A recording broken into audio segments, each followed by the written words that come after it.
स्वागत आहे तुमचं आपल्या मिनी व्लॉगमध्ये। तर आज आहे रविवार आणि प्लस एकादशी देखील आहे। सो खिचडी खाण्याची मज्जा आहे सगळ्यांची।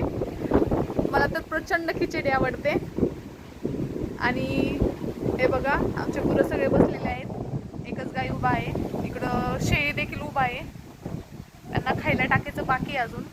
माझी मम्मी गेलेली आहे कपडे धुवायला नदीवरती, त्यामुळे ती आल्यावर यांना खायला पाणी करेल। आणि इकडं आहे हे करडू बसलेलं आहे ते, आणि विकास मळ्यात गेलेला आहे, त्यामुळे त्याचा ट्रॅक्टर उभाच आहे।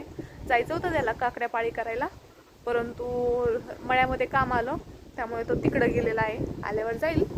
आणि शेळी म्हणाल तर तिला खायला बांधलेलं नाही अजून, कारण की पप्पू गेलेत मांदळीला।